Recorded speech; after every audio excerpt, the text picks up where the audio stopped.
T'as vu, Jordan Bardella, il est en couple avec une princesse. T'as dû voir les images de Jordan Bardella avec sa nouvelle copine dans Paris Match, c'est sorti cette semaine et c'est hyper intéressant d'un point de vue politique. Si, c'est intéressant, je te jure, parce qu'en fait, on s'en fout. Sur les photos, on les voit tout amoureux, tout mignons, tout beaux, qui se baladent main dans la main. Dans l'article qui accompagne les photos, on peut lire le choc culturel entre la princesse qui est née richissime, descendante de Louis XIV, et le gamin qui est né dans un HLM à Saint-Denis. Mais ça, c'est de la com politique. L'histoire de Jordan Bardella qui est né et a grandi pauvre, ça fait partie de sa communication politique depuis très longtemps. Pourtant, on sait que sa mère, elle était pas aisée, oui, mais son père, si. Mais c'est même pas tellement ça qui est intéressant. En fait, quand on lit l'article, on a l'impression de voir la vie privée d'une star de ciné ou de la musique, pas du président d'un parti politique. Donc, on va parler du journal.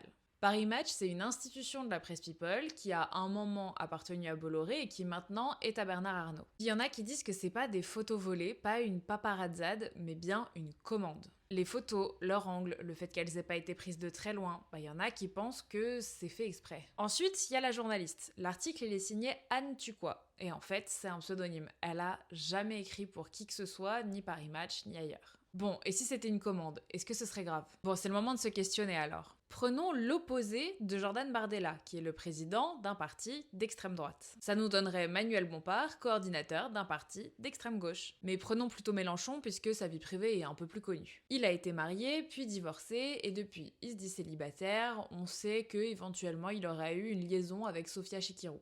Donc s'il y avait eu une de journal sur Mélenchon et Chikirou, comment ça aurait été pris? Et puis il faut pas oublier que Jordan Bardella, il pourrait être le candidat du Rassemblement national à l'élection présidentielle l'année prochaine si Marine Le Pen en est empêchée. Donc avoir une éventuelle prochaine première dame qui est princesse et héritière de Louis XIV, ça glamourise vachement l'histoire du RN. On est loin des déclarations de Jean-Marie Le Pen.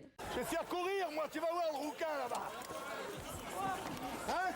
Dédé! Et aussi de la couverture de Pierrette dans Playboy après leur divorce. C'est donc bien de la communication politique. Et quand on vote pour quelqu'un, c'est hyper important de le faire pour ses idées et son programme, pas parce qu'il a une belle chemise repassée, qu'il est beau, qu'il est jeune et que sa meuf est pareil. Et puis, pour pas parler que de Bardella, c'était la même chose pour Macron.